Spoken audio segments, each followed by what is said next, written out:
नमस्कार दोस्तों, MCQs test paper की सीरीज में आपका एक बार फिर से स्वागत है। ये हमारी हिस्टोपैथोलॉजी की चौथी और अंतिम वीडियो है। इसके बाद हम और जो भी बचे कुछ टॉपिक्स हैं उनको कवर करेंगे। हिस्टोपैथोलॉजी के लगभग जितने भी इंपॉर्टेंट एमसीक्यूज थे वो हम सब कवर कर चुके हैं। अब कोई से भी ज़्यादा इंपॉर्टेंट एमसीक्यूज नहीं बचे हैं। अगर आपको हिस्टोपैथोलॉजी के एमसीक्यूज में कोई सा भी डाउट जाता है या क्वेश्चन नहीं बनते तो जो पुराने एमसीक्यूज जो अपन कंप्लीट कर चुके हैं उन्हीं को एक दो बार रिवाइज कर लें, एक दो बार और इस क्लास को देख लें। जो भी अपनी हिस्टोपैथोलॉजी की या अदर टॉपिक्स की या सब्जेक्ट की जो भी हुई हैं क्लासेस उनको आप रिवाइज करें। रिवाइज करना सबसे इम्पोर्टेंट है क्योंकि आप जो पढ़ चुके हैं शायद हो सकता है उनमें कन्फ्यूजन जाए, लेकिन रिवाइज करने से आपका कन्फ्यूजन दूर हो जाएगा। जितने भी बचे कुछ इंपॉर्टेंट टॉपिक हैं और उनसे जो इंपॉर्टेंट क्वेश्चन बनते हैं उनको भी अब हम एक दो दिन के अंदर सभी को कंप्लीट कर लेंगे। ये हमारी आखिरी वीडियो होगी हिस्टोपैथोलॉजी की। इसके बाद हम ब्लड बैंकिंग, बैक्टीरियोलॉजी और इम्यूनोलॉजी के बारे में और पढ़ेंगे जो कि बहुत इंपॉर्टेंट है। और सबसे लास्ट में हम पढ़ेंगे पेपर से एक दिन पहले पढ़ेंगे हम क्लिनिकल पैथोलॉजी। क्लिनिकल पैथोलॉजी के जितने भी इंपॉर्टेंट क्वेश्चन हैं उनको सबको हम कवर करेंगे। इस तरीके से हमारी पेपर की लगभग 100% कम तैयारी जो है वो कंप्लीट हो जाएगी। और आप जैसे अगर क्लासेस बहुत कम होती है और जब भी आपको समय मिलता है तो जो पुराने क्लासेस है आप उनको बार बार रिवाइज कर लिया करो। जो पुराने एमसीक्यूज मैंने पढ़ाए हुए हैं, पुराने एमसीक्यूज जो हम लोगों ने सॉल्व किए हो उनका बार बार रिवाइज कर लें, ताकि अगर उससे कोई क्वेश्चन बने तो फिर ऐसा कोई भी क्वेश्चन ना हो जो आप गलत कर दें। सीधा आप क्वेश्चन पढ़े हो, आपके दिमाग में आंसर आ जाए। तो पुराने जो क्वेश्चन हैं उनको बार बार रिवाइज कर लें, ये एक मूल मंत्र होता है। चलिए देखते हैं आज के एमसीक्यूज कौन कौन से इंपॉर्टेंट है, उनके बारे में चर्चा करते हैं। आज का हमारा पहला क्वेश्चन है, which of the following is the most common histopathological finding in chronic active hepatitis. यानी क्रोनिक सक्रिय हेपेटाइटिस में निम्नलिखित में से कौन सा सबसे आम हिस्टोपैथोलॉजिकल निष्कर्ष है, कौन सा निष्कर्ष या फाइंडिंग होता है। पहला ऑप्शन है portal inflammation with lymphocytes and plasma cells. दूसरा है बेलोनिंग डीजनरेशन और हेपेटोसाइट्स। तीसरा है एक्सटेंसिव फाइब्रोसिस और चौथा है नेक्रोसिस ऑफ हेपेटोसाइट। इसका सही उत्तर होगा option A, portal inflammation with lymphocytes and plasma sales. तो ये क्या है, क्रोनिक सक्रिय हेपेटाइटिस में हिस्टोपैथोलॉजिकल निष्कर्ष है portal inflammation with lymphocytes and plasma sales. अगला क्वेश्चन है, which of the following tumours is associated with the carcinoid syndrome. निम्नलिखित में से कौन सा ट्यूमर कार्सिनोइड सिंड्रोम से संबंधित है। किस सिंड्रोम से, किस बीमारी से, कार्सिनोइड सिंड्रोम से। इसमें पहला ऑप्शन है पेनक्रियाटिक कार्सिनोमा, दूसरा है स्मॉल बॉल्स कार्सिनोइड ट्यूमर्स, तीसरा है कोलोरेक्टल कार्सिनोमा और चौथा है हेपेटोसेल्यूलर कार्सिनोमा। इसका सही उत्तर होगा option B, small bowel carcinoid tumour. ये कार्सिनोइड सिंड्रोम से संबंधित है, स्मॉल बॉल कार्सिनोइड ट्यूमर। अगला क्वेश्चन है, what is the key histopathological feature of squamous cell carcinoma. Squamous cell carcinoma की प्रमुख हिस्टोपैथोलॉजिकल विशेषता क्या है। पहला ऑप्शन है फॉर्मेशन ऑफ केराटिन पियर्स, दूसरा ऑप्शन है इनफिल्ट्रेशन बाय न्यूट्रोफिल्स, तीसरा ऑप्शन है high cellular pleomorphism with gland formation, तीसरा है extensive mucin production. Squamous cell carcinoma, इसका सही उत्तर होगा formation of keratin pearls, formation of keratin pearls. अगला क्वेश्चन है, which of the following stains is used for the detection of mucin in tissue. Squamous cell का, अरे एक गलत लिख गया है, which of the following stain is used for the detection of mucin in tissues. पहला option है Masson's trichrome stain, option B है एल्सियन ब्लू स्टेन, तीसरा है सिल्वर स्टेन एंड चौथा है haematoxylin and eosin stain. Which of the following stain is used for detection of mucin in tissue. यानी mucin को detect करने के लिए, जब म्यूसिन को टिश्यू में डिटेक्ट किया जाता है तो उसके लिए किस स्टेनिंग का यूज किया जाता है। मेसन ट्राइक्रोम स्टेन का, दूसरा एल्सियन ब्लू स्टेन का, सिल्वर स्टेन का या हेमेटोऑक्सिलिन स्टेन का। इसका सही उत्तर होगा एल्सियन ब्लू स्टेन का। किसको डायग्नोज करने के लिए, किसको स्टेन करने के लिए किया जाता है, म्यूसिन को, जो कि किसके अंदर होता है, टिश्यू के अंदर। अगला है what is the histopathological feature of chronic myelogenous leukaemia, CML, chronic myelogenous leukaemia. Chronic myelogenous leukaemia की हिस्टोपैथोलॉजिकल विशेषता क्या है? फर्स्ट ऑप्शन है leukocytosis with blast and granulocytes, दूसरा है लिम्फोसाइट इन्फिल्ट्रेशन, तीसरा है diffuse fibrosis of bone marrow, चौथा है monocytes. Right answer is option A, leukocytosis with blast and granulocytes. अगला क्वेश्चन है what is the characteristics histopathological appearance of candidiasis. Candidiasis की विशिष्ट ऊतक वैज्ञानिक उपस्थिति क्या है? कैंडिडाइटिस हिस्टोपैथोलॉजिकल अपीयरेंस क्या होती है? तो फर्स्ट ऑप्शन है बडिंग ईस्ट सेल एंड स्यूडोहाइपिया, दूसरा है हाइपल फॉर्म ऑफ फंजाई, तीसरा है ग्रेन्युलोमास विथ जेंट सेल और चौथा है हाइपरप्लास्टिक स्क्वामस एपिथेलियम। इसका सही उत्तर होगा option B, budding yeast cell and pseudohyphae. अगला क्वेश्चन है what is the characteristics histopathological finding in bronchial asthma. Bronchial asthma में विशिष्ट हिस्टोपैथोलॉजिकल निष्कर्ष क्या है? Goblet cell hyperplasia and eosinophilic infiltration, दूसरा है न्यूट्रोफिलिक इन्फिल्ट्रेशन एंड फाइब्रोसिस, तीसरा है नेक्रोसिस ऑफ एल्वियोलर सेल्स, चौथा है वेस्क्युलाइटिस एंड थ्रोम्बोसिस। तो right answer is option A, goblet cell hyperplasia and eosinophilic infiltration. अगला क्वेश्चन है what is the name of the stain used to detect myelin in nerve tissue. तंत्रिका ऊतकों में myelin का पता लगाने के लिए प्रयुक्त दाग यानी स्टेन का नाम क्या है?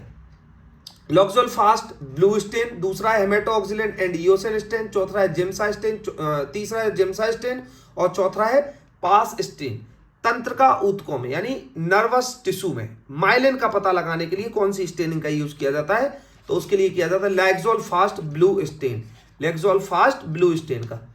अगला क्वेश्चन है which of the following is the features of liposarcoma. निम्नलिखित में से कौन सा लाइपोसार्कोमा की विशेषता है? पहला है presence of mature adipocytes with lipoblast, दूसरा है प्रेजेंस ऑफ केराटिन पियर्स, तीसरा है फॉर्मेशन ऑफ ग्लैंड्यूलर स्ट्रक्चर्स और चौथा है नियोप्लास्टिक बोन फॉर्मेशन। इसका सही उत्तर होगा presence of mature adipocytes with lipoblast. अगला क्वेश्चन है which tissue type is typically involved in sarcoidosis. कौन सा ऊतक प्रकार आमतौर पर साइकोडोसिस में शामिल होता है?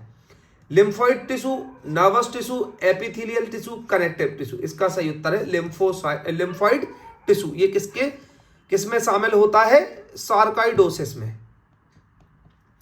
अगला क्वेश्चन है which of the following is a hallmark of chronic obstructive pulmonary disease, COPD, chronic obstructive pulmonary disease under histopathology। निम्नलिखित में से कौन सी हिस्टोपैथोलॉजी के अंतर्गत क्रोनिक ऑब्स्ट्रक्टिव पल्मोनरी डिजीज यानी COPD की पहचान है?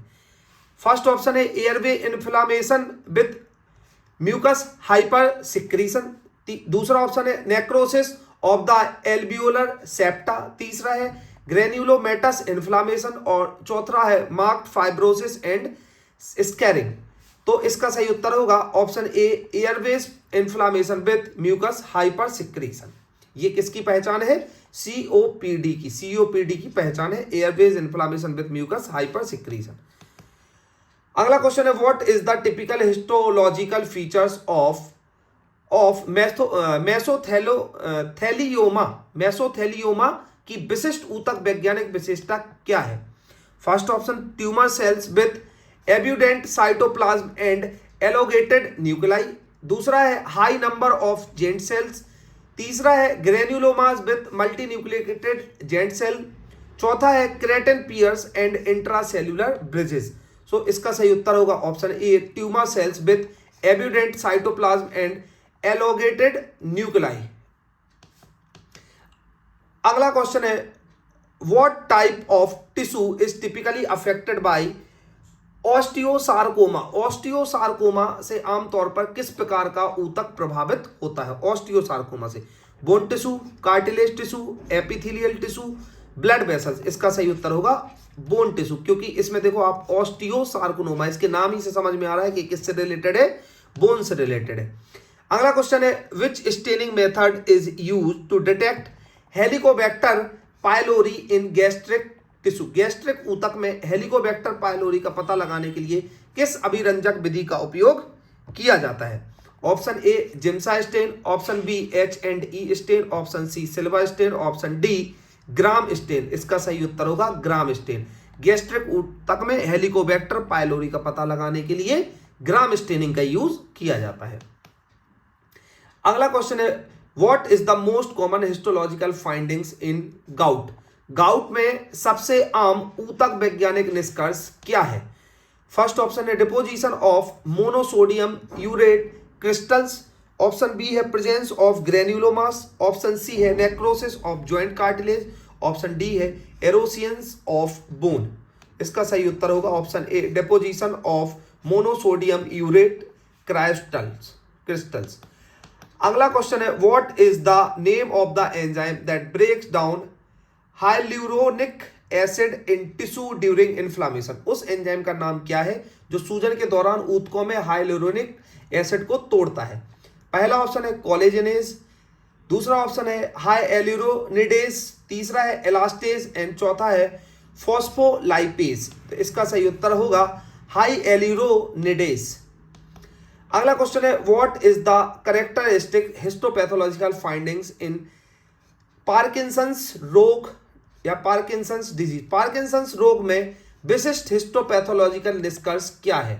Lewy bodies in neurons, amyloid plaques in neurons, granulomas formation in the brain, absence of dopamine producing cells. इसका सही उत्तर होगा option A Lewy bodies in neurons. Parkinson's रोग की क्या विशिष्टता है? Lewy bodies in neurons. Which of the following is the most common primary site for metastatic carcinoma? निम्नलिखित में से कौन सा मेटास्टेटिक कार्सिनोमा के लिए सबसे आम प्राथमिक स्थल है? लंग्स, कोलोन्स, लीवर या ब्रेस्ट। इसका सही उत्तर होगा ऑप्शन सी लीवर। अगला क्वेश्चन है what is the main feature of hepatitis C on liver histology. यकृत ऊतक विज्ञान पर हेपेटाइटिस सी की मुख्य विशेषता क्या है? पहला ऑप्शन है पोर्टल इन्फ्लामेशन एंड फाइब्रोसिस, दूसरा ऑप्शन है फैटी चेंजेस इन हेपेटोसाइट्स, तीसरा ऑप्शन है एक्सटेंसिव नेक्रोसिस ऑफ हेपेटोसाइट्स, चौथा ऑप्शन है granulomas with multi nucleated giant cell. इसका सही उत्तर होगा option A portal inflammation and fibrosis. अगला क्वेश्चन है which of the following is true about metastasis tumour. Metastasis tumour के बारे में निम्नलिखित में से कौन सा कथन सत्य है? ऑप्शन ए है they originated from primary tumours in distance organ, दूसरा है they only affect the lungs, तीसरा है they grow slowly and are always benigns, चौथा ऑप्शन है they are not associated with inflammation. Option A इसका right answer they originated from primary tumours in distant organs. अगला question है what is the most common feature of liver cirrhosis on histopathology. Histopathology पर यकृत cirrhosis की सबसे आम विशेषता क्या है? ऑप्शन ए है nodular regeneration surrounded by fibrous tissue, option B है fatty changes in hepatocytes, option C है presence of necrotic hepatocytes, option D है granuloma formation in liver parenchyma. इसका सही उत्तर होगा option A nodular regeneration surrounded by fibrous tissue. अगला question है which of the following stains is used to identify amyloid deposits in tissue. निम्नलिखित में से कौन सा दाग ऊतक में अमाइलॉइड जमा की पहचान करने के लिए होता है? H&E, पास, कॉन्गो रेड या मेसन्स ट्राइक्रोम। इसका सही उत्तर होगा option C Congo red. Congo red का अमाइलॉइड जमा हो जाता है यदि किसी टिश्यू में तो उसको स्टेन करने के लिए यूज किया जाता है, उसको पहचान करने के लिए किया जाता है। अगला है क्वेश्चन है what is the most common cause of acute pancreatitis in histopathology. Histopathology में तीव्र अग्नाशय शोथ का सबसे आम कारण क्या है? Alcohol consumption, viral infection, gall stones और चौथा ऑप्शन है बैक्टीरियल इन्फेक्शन, इसका सही उत्तर होगा एल्कोहल कंजप्शन। जब बहुत ज्यादा मात्रा में एल्कोहल का कंजप्शन होता है तो क्या होता है, एक्यूट पैनक्रियाटाइटिस।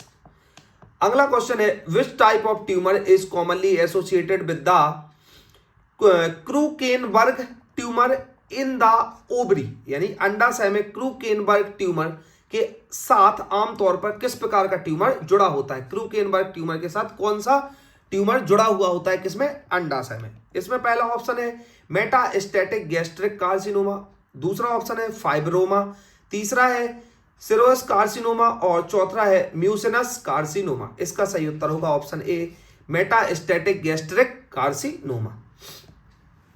अगला क्वेश्चन है which of the following is a hallmark feature of hepatocellular carcinoma. Hepatocellular carcinoma निम्नलिखित में से कौन सी हेपेटोसेल्यूलर कार्सिनोमा की एक विशिष्ट विशेषता है। हेपेटोसेल्यूलर कार्सिनोमा की पहला ऑप्शन है इसका presence of well formed liver architecture with a lack of differentiation, दूसरा है ट्यूमर सेल्स अरेंज्ड इन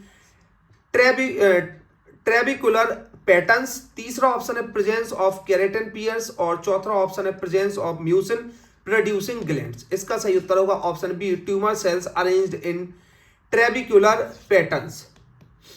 तो इस तरीके से हमारे ये आज के जो भी हिस्टोपैथोलॉजी के इंपॉर्टेंट एमसीक्यूज थे उनको हमने कवर किया है। हिस्टोपैथोलॉजी के इतने ही जो एमसीक्यूज थे वो इंपॉर्टेंट थे। लगभग हम सभी एमसीक्यूज को कवर कर चुके हैं, डीप से डीप और एकदम बेसिक से बेसिक सभी हिस्टोपैथोलॉजी के और हिस्टोलॉजी के एमसीक्यूज कंप्लीट हो गए। चलिए अगली जो क्लास होगी उसमें हम ब्लड बैंक से रिलेटेड जितने क्वेश्चन होते हैं उनके बारे में चर्चा करेंगे। मिलते हैं अगली वीडियो में। Thank you.